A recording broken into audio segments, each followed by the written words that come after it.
This is Swiss and Chips, your British guide to Switzerland. Hello and welcome to Swiss and Chips. My name is Simon. And I'm Joe. And today we're going to talk about something very exciting, the past.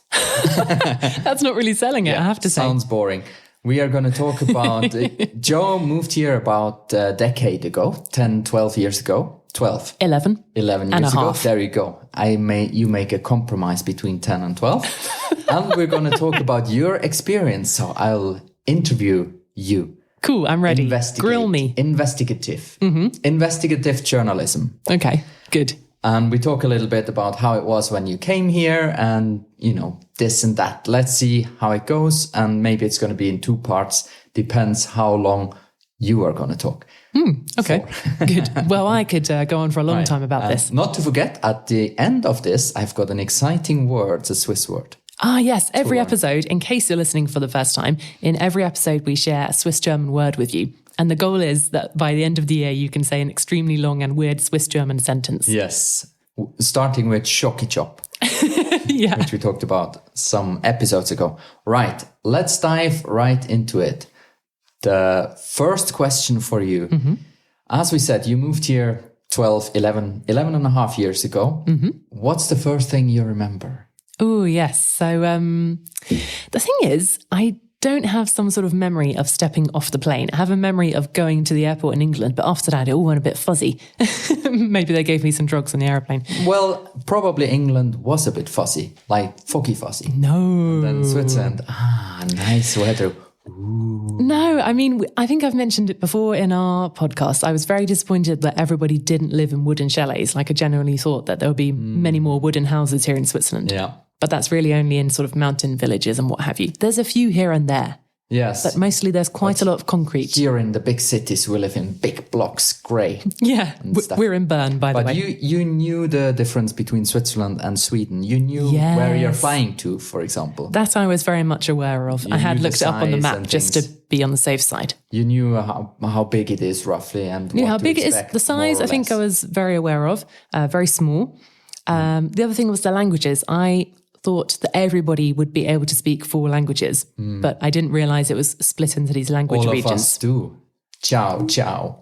Oui. And Voilà. Romansh. Ciao, mis cars pignets. Is that real? Obviously. Okay. Well, anyway. Yeah, so that was the sort of... No, not everyone does. No, not everybody does. No. But a surprising amount of people can speak quite a few of the Swiss languages and very well. That's impressive. Yeah, usually German and French or something like that and English. Yeah. Anyway, so you can't even remember the Alphorn. Oh, at the airport. At the airport, yes. The thing is, I've seen and heard that so many times now, I couldn't remember the first time I saw it.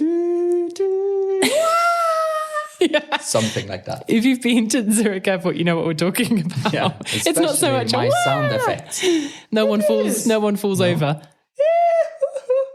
Don't be shy, unleash that Swiss sound. It's like this, isn't it? It is, yeah. They also throw flags. There you go. So you arrived, you don't remember anything. That sounds stupid, but I mean, it's a vague memory of being at the airport. Okay. I can't really remember that. So you really don't have like any memory of like the first things or where you've been? Or, what's the first thing you can remember? God, this is difficult, to pinpoint a specific thing that happened 11 years ago. It's actually much harder than I thought. We have met much later, otherwise it would be me. Now I know where the memory's foggy. There you go, it's me. I went to Geneva. That's why it's confusing. Okay. I'm looking for the memory of Zurich. You flew to Geneva. That's why you can't remember the Alphorn. Oh, it's all coming together. It's because the company I was working for at the time, they were mainly based in Geneva. I worked for them in Zurich. So when I came to Switzerland, I flew to Geneva first, and I lived in a hotel in Geneva for about a month. That was what was weird about it. And now I remember, it's all coming back. I caught a cold on the plane, which is very unfortunate, and potentially also from the air conditioning in the hotel. Yeah. And a very nice colleague of mine at the time bought me my first ever bottle of, what's it called? Neocitran. Neocitran. And said, this will sort you out. I was like, this is extremely strong stuff. Neocitran is medicine for colds. For a cold, yeah. But it's quite strong. It's got some kind of crazy Swiss ingredient in it. That left a big impression on me. It does, yeah. No, I didn't know. Wouldn't be legal in 50 countries, that kind of thing. No, it's basically the temperature is going down, your body temperature, if you've got a fever, and it's a painkiller and stuff. It's surprisingly strong for a cold medicine. Yeah, it's good anyway. There you go. Try it. Neocitran. If you're ill. Not otherwise. Anyway, good. So you are in Geneva. If you think back to that person, is there anything you would do differently? Or is there anything you would recommend to that person now that you are a decade older? Oh, thanks very much for pointing that out. Yeah, now that you are already 30, almost. Very funny. So I don't think I would do something differently, to be honest. I think I really tried to take every opportunity that came along, and that was really important because it was quite difficult to meet people at first, and it took me a little while to realize that. But once I did, I went to all the different networking events, groups, took up every invitation that I was given, went to all sorts of things and, got to meet people and know the country and find out more about it and so on. So that's exactly what I would do. I maybe would have done it a week earlier. Okay, so your thing is, your recommendation would be take every opportunity to meet people. Yeah, basically. Dive right in. Okay. No staying at home and watching TV, unless you're finding out about the Weather Channel, for example, in Switzerland, which is very interesting on a Saturday morning. It's not a Weather Channel. Well, it's not a Weather Channel, it's SRF1, isn't it? Where you can watch the webcams of all the different mountain regions. I recommend that. That's an early memory. I found that. Quite a traditional thing to do on Sunday morning to see the different skiing regions and the weather before you head off. It's really nice, yeah. Okay. I love that. Good. And before you arrived in Switzerland, did you have any prejudice about Switzerland or Swiss people? Well, I probably... which ones did turn out to be true? Okay. I probably speak for most British people, and this is a very stereotypical answer I'm giving. But anyway, we don't know a lot about Switzerland unless we've been skiing here, which I hadn't. The only things that you hear in kind of popular discourse or in the newspapers about Switzerland are things to do with hiding money or crazy things that happen. Which all turned to be true. There was, didn't the Swiss People's Party have a goat as a mascot once? And it got stolen and painted. Yeah. For example, that's a story that would make the British news. Okay. So you can imagine the kind of things we think about Switzerland. Yes. That's all I knew. Lots of money, they hide it, they live in wooden houses and they speak loads of languages. And are slightly racist. Is that what you wanted to say? That news hadn't reached me then. Okay. And it also wasn't true. So that was good. Did you experience some racist? Yeah, I mean, not really racism, but people have treated me a bit mean on occasion for not being Swiss, I would say. That sometimes people have been pretty aggressive, but this is really a minority of things. Most people have been extremely friendly, but some people have been rude. I think the thing is, until I knew you, I wasn't extremely aware that they were being rude unless they were being very rude. Now I know more. Okay, so you can't give an example. There was this one time, which is one of my filed under my big bad memories of Switzerland, where I was trying to get the boat across the lake in Zurich because I used to finish work really early. Well, really early, because I started really early. I'd finish at lunchtime. Yeah, so in the afternoon, I could go exploring. Somewhere. Yeah, exactly. So you take the boat. And I was asking the man at the ticket office in, basic-ish German at this point, I guess it was in my first year, which platform type thing, which pier do I get the boat from? And he just kept saying the same thing to me, which was not a number of a platform or a pier. And I was saying, I just need to know where to get the boat from. And he was saying something completely else. And I was like, this is an absolute nightmare because now I can't get it and I don't know where it's going from. And he was just shouting at me at that point. And I just thought, okay, I'm done. I'm going to go and try and find some sign or I don't know what. There you go. Idiots exist everywhere. Also in Switzerland, we are no exception there. Yeah. Right.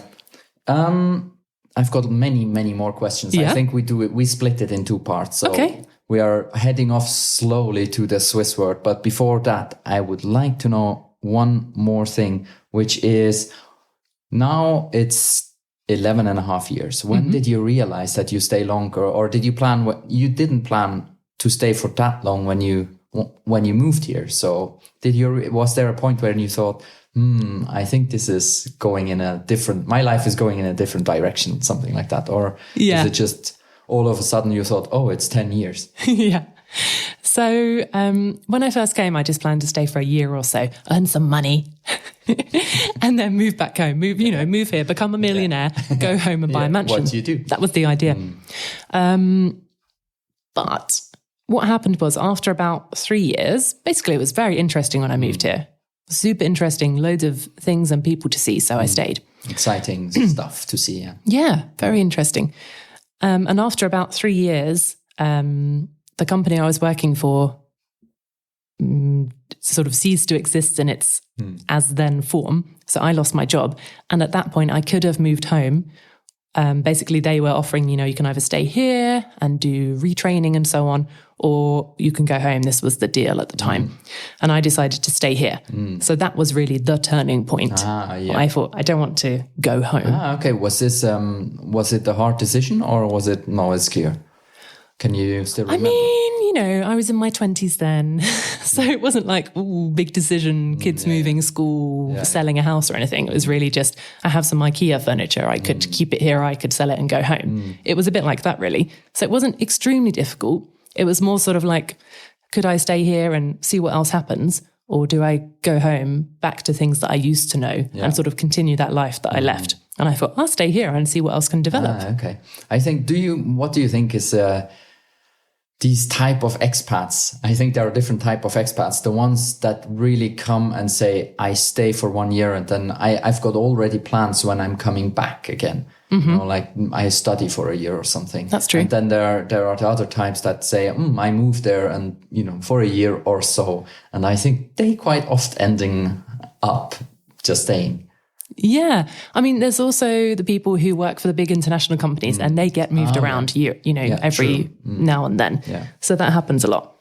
But I think basically when I moved here and said, I'm just going to stay for a year or two, everyone I worked with and all the people I met said, we know that story. Yeah. So this happens to almost everyone. Yeah.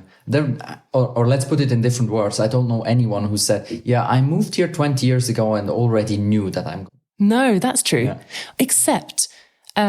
people who meet a Swiss abroad and then they move here with them, true. Married, and they basically come here to stay. Sometimes, obviously, that doesn't work out or they want to go to the other person's country, but they come with the intention to stay, I think, at least. So if you are now abroad listening to this podcast and think like, I could maybe for a year or so, I could come to Switzerland, be aware that you might end up here. Right. Especially if you like cheese. Yeah. Because there's a lot of that here. Or chocolate. A lot of that as well. Right. Time for the Swiss word, which is this week, servelapromi. I think that's 2 words. No, it's one. Well, it's 2 words in 1 word. We like that. You write it together. Oh, yeah. Okay, 1 word. You know what it means by I do. now. So explain, please. Well, a servelapromi, I believe we would translate into English as a B-list or perhaps Z-list celebrity. Exactly. Which means someone who's famous just because they're famous. Maybe like they've been on a reality TV show or they're just always at parties and being taken photos of, but they haven't really done anything. Absolutely. There you go. And servola means? Sausage. The famous Swiss sausage. It's just not just any sausage. You can't say just sausage. This is like the sausage. Yeah. It's the queen of sausages. Yes, and you can eat it raw or cooked. Yeah, yes. Rawish. You can eat it raw or like cooked. You would cook it on a fire. Yeah. On a stick. You can eat it cold. That's what we're trying to say. Yes. Or you can also cut it and put it in a frying pan. Yeah. Anyway, that's another episode. And promi is celebrity. So famous sausage celebrity. That's how it's going to I love that.